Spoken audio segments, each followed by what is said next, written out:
¿Realmente conocemos toda la verdad tras la muerte del Papa Francisco? Desde documentos confidenciales hasta misteriosas imágenes analizadas al detalle, hoy revelamos lo que muchos no quieren que sepas. Acompáñanos mientras desenterramos siglos de secretos ocultos que podrían cambiar la historia de la Iglesia para siempre. Número 11. Un Papa de primeras invenciones. El Papa Francisco nació como Jorge Mario Bergoglio, el 17 de diciembre de 1936 en Buenos Aires, Argentina.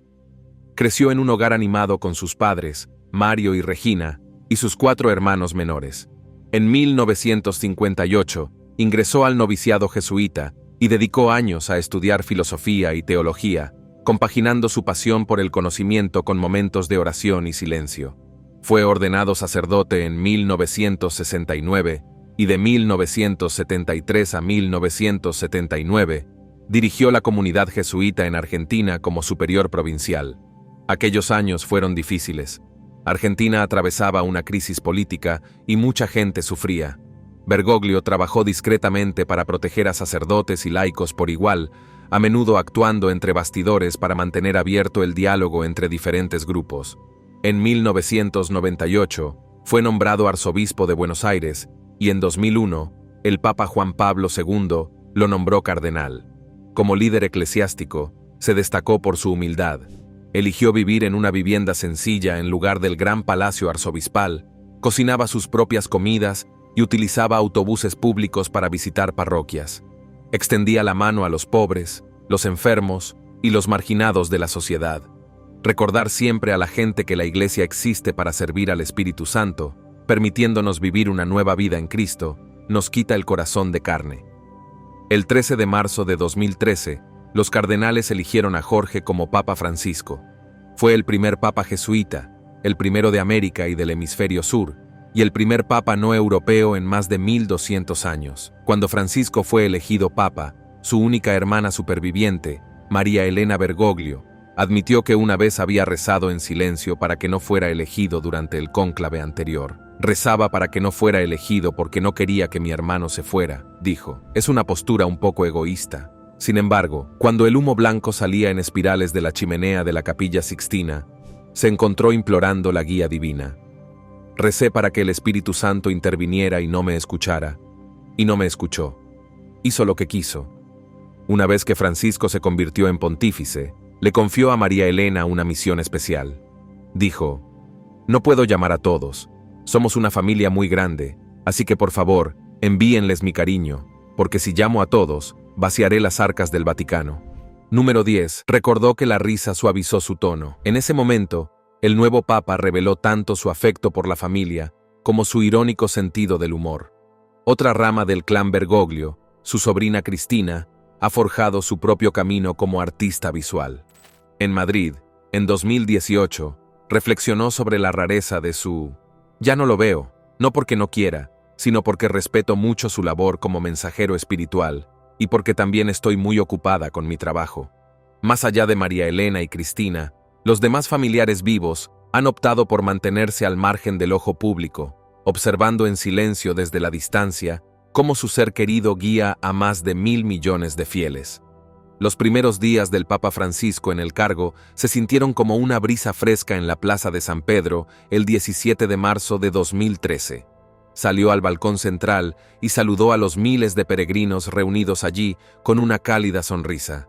Levantó los brazos y bendijo a la multitud, con voz fuerte pero a la vez dulce. Pero antes de pronunciar la bendición, pidió a quienes se encontraban allí, en el frío aire primaveral, que rezaran por el hombre al que acababa de suceder, el obispo emérito de Roma, el Papa Benedicto XVI, y por él mismo, el nuevo obispo de Roma. En esa sencilla y sentida petición se podía percibir su humildad y su sentido de camino compartido con todos los creyentes. Tan solo 2 días después, el 19 de marzo, Francisco celebró su misa de investidura oficial en la misma vasta plaza. La ceremonia se sintió grandiosa y sencilla a la vez. Banderas de todos los continentes ondeaban al viento mientras presidentes, primeros ministros y líderes religiosos de todo el mundo llenaban los asientos. Y sin embargo, las palabras de Francisco no se centraron en el poder ni en el protocolo. En su homilía se centró en San José, Jesús, Padre terrenal, porque el 19 de marzo es la festividad de José en el calendario eclesiástico. Habló de la fortaleza serena de José, su fidelidad y su disposición a servir sin buscar la gloria.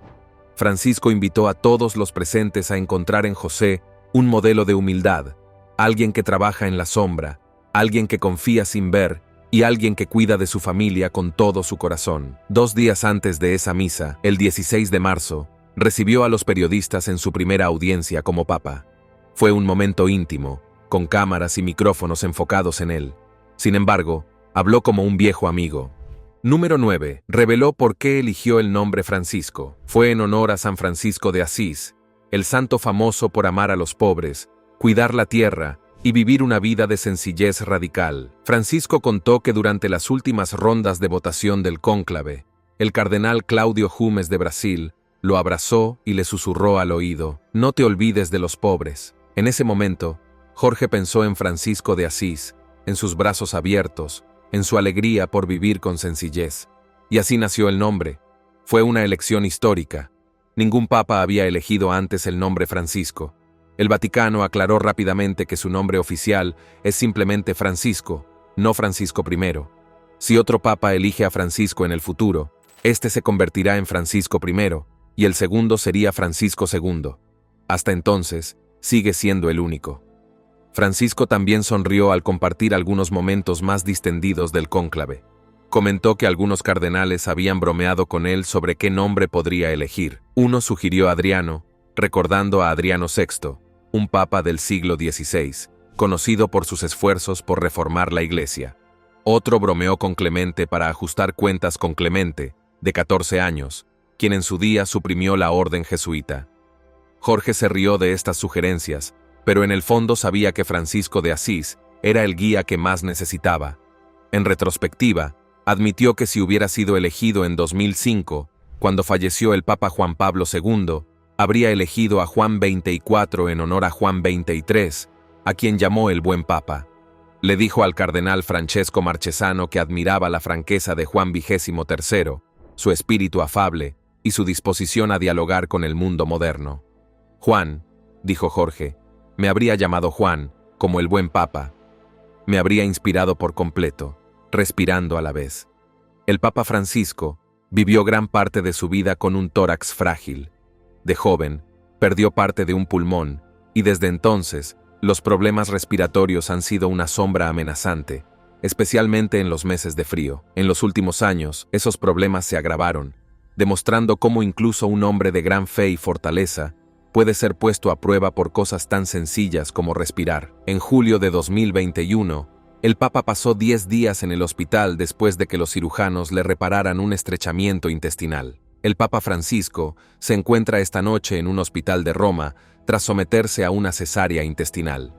Número 8. Cirugía intestinal. Era una operación de rutina, pero para alguien de su edad, cualquier cirugía conlleva riesgos. Luego, en marzo de 2023, volvió a estar bajo las luces del hospital con bronquitis. Los médicos le administraron antibióticos fuertes por vía intravenosa. Se recuperó, solo para enfrentarse a otra cirugía en junio de 2023 para extirpar tejido cicatricial en sus intestinos y reparar una hernia en la pared abdominal. A pesar de todo, mantuvo el sentido del humor. Bromeaba con las enfermeras, agradeciéndoles por mimarlo como a un abuelo mientras estaba en cama. Desde 2022, Francis Gneiss había empezado a traicionarlo. Se apoyaba en una silla de ruedas, un andador o un bastón para desplazarse. Se había caído varias veces. Cada caída le recordaba a él y al mundo sus límites humanos. Sin embargo, su espíritu se mantuvo firme. Decía: «El único trono que conozco es una silla de ruedas», y reía con los ojos brillantes. El invierno de 2025 trajo consigo otro desafío. El 6 de febrero, a Francisco le diagnosticaron bronquitis. Al día siguiente, seguía saludando a la gente, aunque ya no podía pronunciar sus propios discursos. Un asistente leyó sus palabras en voz alta mientras él permanecía sentado, asintiendo suavemente, y dijo después: «Respirar es mi trabajo a tiempo completo estos días». Una semana después, el 14 de febrero, ingresó de nuevo en el Hospital Gemelli de Roma para más pruebas y para tratar esa bronquitis persistente. La mayoría de nosotros nos quedaríamos en casa, pero Francisco se mantuvo fiel a sus deberes, incluso en una cama de hospital desde el balcón del Hospital Gemelli de Roma. Número 7. Una espera larga. El 17 de febrero, el Vaticano informó que su infección respiratoria era compleja y polimicrobiana, lo que significa que más de un germen le estaba causando problemas. Tuvieron que ajustar su medicación. Estaba alerta, rezando y leyendo su breviario, pero la lucha se estaba volviendo más difícil. Un día después, el 18 de febrero, las pruebas mostraron que tenía neumonía bilateral. Ambos pulmones estaban bajo asedio. Francis, siempre tranquilo, pasó el día tomando té, rezando y hojeando el periódico. «Estoy en buenas manos», le dijo a una enfermera con una sonrisa confiada. Para el 23 de febrero, la situación era crítica.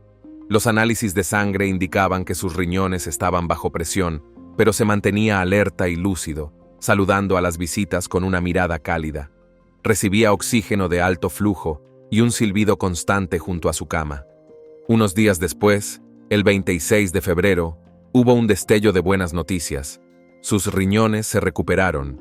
Aún tenía líquido en los pulmones, así que los terapeutas lo visitaban 2 veces al día, ayudándolo a reír y toser para eliminar la humedad sobrante. Pero el 28 de febrero sufrió un broncoespasmo.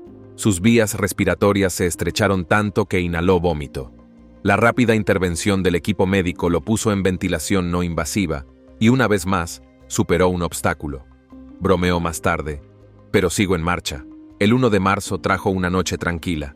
Francisco disfrutó de una taza de café, leyó el periódico matutino y por un momento se incorporó en su sillón, una pequeña victoria que se sintió enorme. Sin embargo, 2 días después, el 3 de marzo, el Papa sufrió 2 episodios de insuficiencia respiratoria. La mucosidad se había acumulado en lo profundo de sus pulmones y sus vías respiratorias se rebelaron. Cada crisis era un recordatorio de lo delicada que puede ser la vida. A pesar de todo, Francisco nunca perdió su buen humor. El 8 de marzo, los médicos notaron una leve mejoría gradual. El 10 de marzo, declararon que ya no corría peligro inmediato, aunque permanecería hospitalizado para completar el tratamiento. El Papa Francisco afirma que no considera renunciar y que se recupera bien de su operación de colon. El 14 de marzo, desde esa misma habitación del hospital, celebró el 12º aniversario de su papado, enviando un breve video a los fieles. «Gracias por sus oraciones», dijo con voz frágil pero firme. Finalmente, el 23 de marzo, 5 semanas después de aquella aterradora neumonía, Francisco salió del Hospital Gemelli.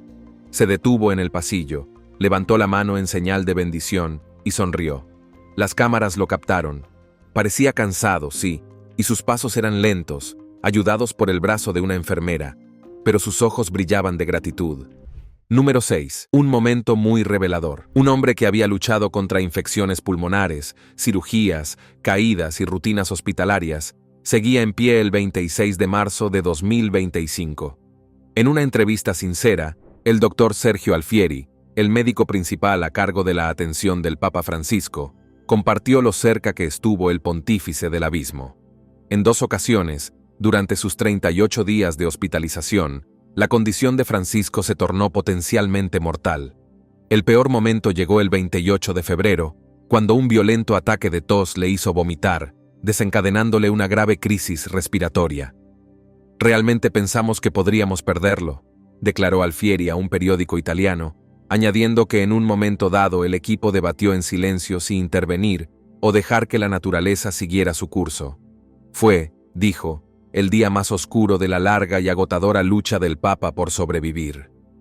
La bendición final, su último momento público, tuvo lugar el domingo de Pascua, justo un día antes de su fallecimiento, la mañana del lunes 20 y 1 de abril de 2025. Fue una escena conmovedora y tierna a la vez. La suave luz primaveral se extendía sobre la plaza de San Pedro, una multitud reunida en un silencio esperanzador, y un Papa frágil pero decidido que salió para compartir un último mensaje. El Papa Francisco recibió entonces vítores de la multitud y un saludo del pontífice de 88 años. Para entonces, Francisco estaba demasiado débil para hablar durante largos ratos. Así, con la ayuda de un asistente, pronunció palabras directas al corazón, un llamado claro y sereno contra cualquier política o actitud que fomente el desprecio por los vulnerables, los marginados y los migrantes. Recordó a todos los presentes que nuestra humanidad común es mucho más importante que cualquier ley o línea de partido que margine a las personas. A continuación, rindió homenaje a quienes celebraban la Pascua en zonas de conflicto. Pidió un alto el fuego inmediato en Gaza para que las familias pudieran conocer la paz, la pronta liberación de los rehenes israelíes retenidos lejos de sus hogares y el fin del sufrimiento en Ucrania. Incluso en su estado de debilidad, habló con la urgencia de un pastor que atiende a un rebaño en peligro. Luego, reuniendo todas sus fuerzas restantes, se dirigió directamente a quienes tenía delante, y su voz, suave pero inconfundible, los saludó. Hermanos y hermanas, felices Pascuas. Por un momento, casi se podía olvidar lo enfermo que había estado. La multitud estalló en llanto. Número 5. ¡Viva el Papa! ¡Viva el Papa! Resonando en las antiguas piedras. Un detalle silencioso y poderoso. No había tubos de oxígeno a la vista mientras cabalgaba entre la multitud que lo vitoreaba en su papamóvil al aire libre. Solo habían pasado 3 semanas desde que le habían dado de alta tras una estancia de 5 semanas en el hospital, pero allí estaba, bendiciendo a los bebés que se apiñaban en su camino, sonriendo mientras los padres alzaban a sus hijos al cielo. Mientras tanto, los médicos le habían recomendado que descansara, evitara las grandes reuniones y conservara las energías que le quedaban. Desde que salió del hospital, Francisco se había reincorporado gradualmente a su trabajo. Había regresado para varias bendiciones dominicales en la Plaza de San Pedro, cada una un hito en su recuperación gradual. El Jueves Santo, visitó una prisión de Roma para lavar y besar los pies de los reclusos, un acto que evocaba el servicio de Jesús en la última cena. Fue cuando el Papa Francisco celebró la misa en un centro de acogida de refugiados, pero sabiamente se saltó la solemne procesión del Viernes Santo y la silenciosa vigilia del Sábado Santo, para no excederse antes de su última aparición en Pascua. Más temprano, el domingo de Pascua, incluso tuvo tiempo para reunirse brevemente con el vicepresidente estadounidense, J.D. Vance, un católico devoto que viajaba a Roma con su familia. Vance, atento al bienestar del Papa, lo saludó con genuina preocupación. «Sé que no se ha sentido muy bien, pero me alegra verlo con mejor salud», dijo. Fue un momento amistoso, aunque marcado por una tensión tácita. La firme postura de Vance sobre la seguridad fronteriza ha chocado durante mucho tiempo con los apasionados llamados de Francisco a acoger a los migrantes y proteger a los refugiados.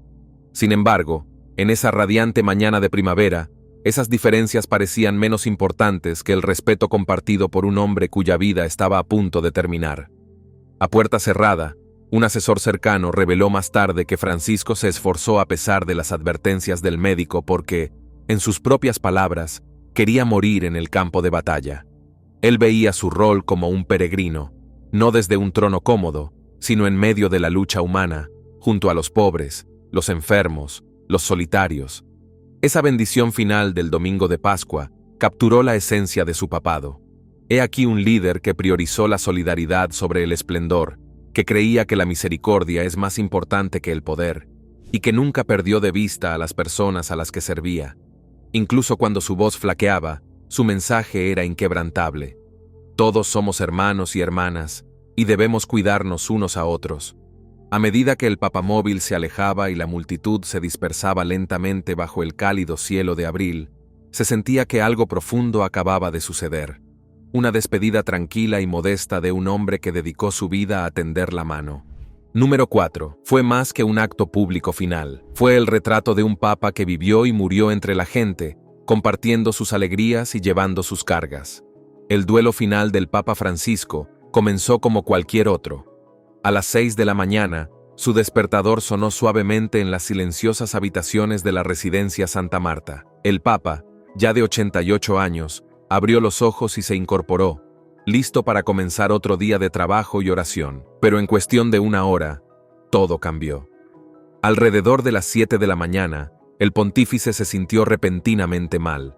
Sus allegados notaron que había perdido el color y arrastraba las palabras. Los médicos acudieron rápidamente, y mientras trabajaban junto a su cama, se hizo evidente que estaba sufriendo un derrame cerebral. A las 7:35 de la mañana, menos de 90 minutos después de despertar a Jorge Mario Bergoglio, el Papa Francisco falleció en paz. Según el equipo médico del Vaticano, su certificado de defunción, firmado por Dr. Andrea Arcangeli, director de Salud e Higiene del Estado de la Ciudad del Vaticano, exponía los hechos con claridad. La causa inmediata fue un derrame cerebral, que derivó en un coma y finalmente en un colapso irreversible de su corazón y circulación. El informe dejaba claro que su cuerpo finalmente había cedido a una serie de problemas de salud que se remontaban a décadas. Hace apenas unos meses, Francis sobrevivió a un episodio de neumonía bilateral que puso en peligro su vida. Pero, por desgracia, debido a la neumonía que padecía, ya no está. Pasó 5 semanas en el Hospital Gemelli de Roma, luchando contra infecciones pulmonares e incluso contra un fallo renal precoz. Enfermeras y médicos lo cuidaron las 24 horas, maravillados por su serenidad, fortaleza y buen humor. Bromeó sobre morir en el campo de batalla, diciendo que quería estar cerca de quienes sufren. Y sin embargo, en esos pasillos, el Papa mostró su lado humano, tomando café, leyendo periódicos y compartiendo una sonrisa con los visitantes. En este último día, la tranquilidad de la mañana se vio interrumpida por una repentina alarma y pasos apremiantes. El doctor Arcangeli y su equipo realizaron todas las pruebas posibles. Confirmaron el derrame cerebral con escáneres, observaron cómo el Papa entraba en coma y finalmente documentaron su fallecimiento con una tanatografía electrocardiográfica, la forma oficial de decir que su corazón se había detenido definitivamente. Por la presente declaro, escribió el doctor Arcangeli, que las causas de la muerte, según mi leal saber y entender, son, como se indicó anteriormente, homenajes a un líder amable. Cuando la noticia del fallecimiento del Papa Francisco llegó al mundo, una ola de respeto y dolor recorrió capitales y comunidades por igual. Líderes de diferentes naciones y orígenes compartieron recuerdos personales y un sincero agradecimiento por un hombre que, incluso en su fragilidad, tenía una poderosa capacidad para conmover las vidas de las personas. Sus palabras, aunque pronunciadas en declaraciones formales y publicaciones en redes sociales, resultaron cálidas y genuinas, como amigos que recuerdan a alguien que siempre priorizaba a los demás. En Washington, el presidente Donald Trump habló del Papa como alguien que realmente se preocupaba por el mundo. Destacó el arduo trabajo del pontífice y cuánto amaba a la gente de todo el mundo. Para mostrar respeto, dijo Trump, había ordenado que las banderas de todo Estados Unidos ondearan a media asta. Acabo de firmar una orden ejecutiva que iza las banderas de nuestro país, todas ellas, tanto federales como estatales. Número 3. Un gesto pequeño pero significativo, para honrar la memoria de Francisco y los valores que defendía. El vicepresidente J.D. Vance ofreció sus condolencias a los cristianos de todo el mundo, reconociendo el profundo vínculo que muchos sentían con el difunto pontífice. Recordó haber visto a Francisco el día anterior, notando lo frágil que parecía el Papa, pero cómo su espíritu brillaba. Vance afirmó que siempre recordaría la conmovedora homilía que Francisco pronunció al comienzo de la crisis de la COVID-19, una señal temprana de cómo las palabras del Papa podían brindar consuelo en los momentos más difíciles. En Roma, la primera ministra Giorgia Meloni lamentó la pérdida de quien llamó un gran pastor. Habló del privilegio que sentía al tener al Papa Francisco como amigo y consejero, alguien cuyas enseñanzas la guiaron tanto en los triunfos como en las pruebas. Incluso durante los momentos más difíciles del Papa, afirmó, sus palabras y consejos nunca flaquearon, ofreciendo un apoyo constante a quienes, como ella, buscaban esperanza en medio de las dificultades. De vuelta en Argentina, donde Francisco respondió por primera vez a su llamado, el presidente Javier Milei recurrió a las redes sociales para expresar su profundo conocimiento. Dijo que había sido un honor conocer al hombre tras la túnica papal, aunque no hubieran coincidido en todos los temas. Esas pequeñas diferencias, admitió, parecían insignificantes comparadas con la calidez y la sabiduría que Francisco había mostrado a todos los que conocía. En París, el presidente Emmanuel Macron destacó el compromiso de toda la vida del Papa con los marginados de la sociedad. Destacó cómo Francisco siempre había apoyado a los más vulnerables y frágiles, ofreciendo consuelo en tiempos de guerra y brutalidad. Para Macron, La humildad del Papa fue más elocuente que cualquier gran discurso. Fue un recordatorio de que el verdadero liderazgo a menudo implica inclinarse para ayudar a los demás. El expresidente Joe Biden reflexionó sobre cómo Francisco hizo que cada persona se sintiera bienvenida.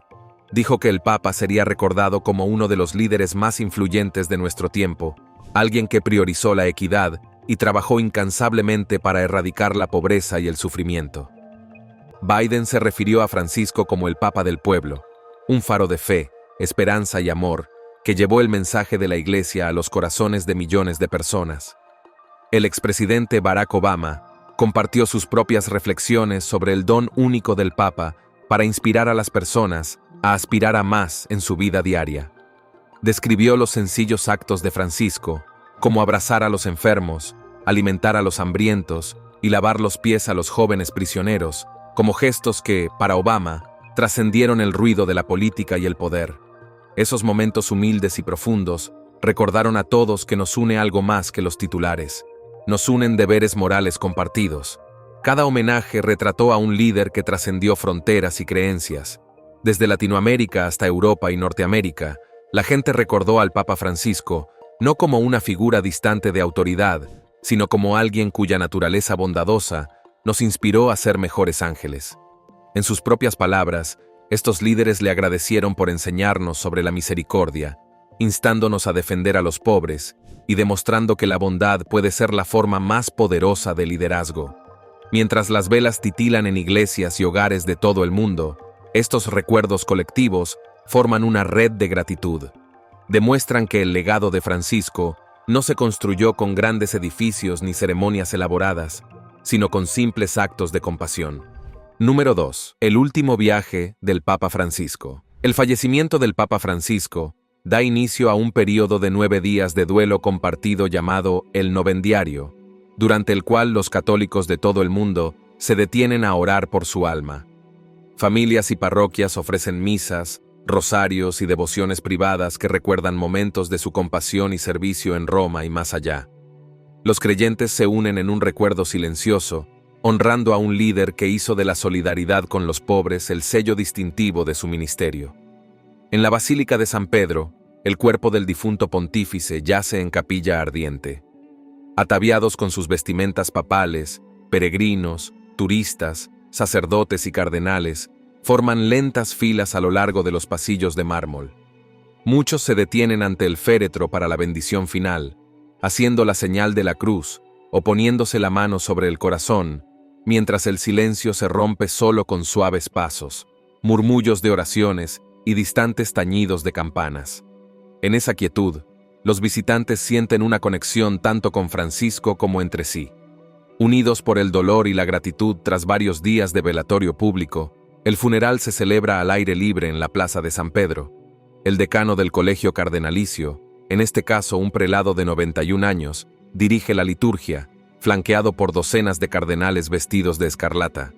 Las oraciones antiguas se mezclan con momentos de reflexión silenciosa, mientras los fieles se acercan para presenciar los ritos.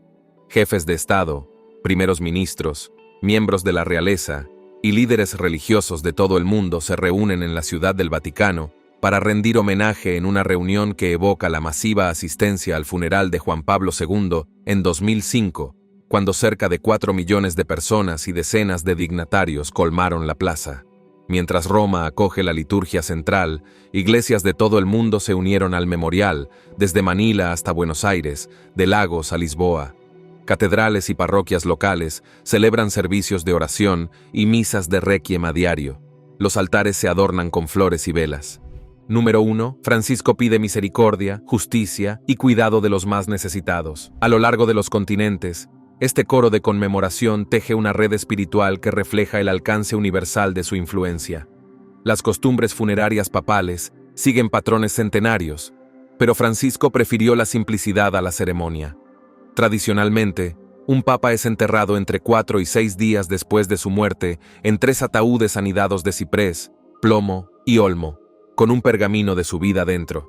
El cuerpo del Papa Francisco será trasladado a la Basílica el miércoles en el estado de León. Así que el fiel Francisco, sin embargo, solicitó un único ataúd de madera sencilla revestido de zinc, un eco de su voto de toda la vida de vivir modestamente y apoyar a los pobres.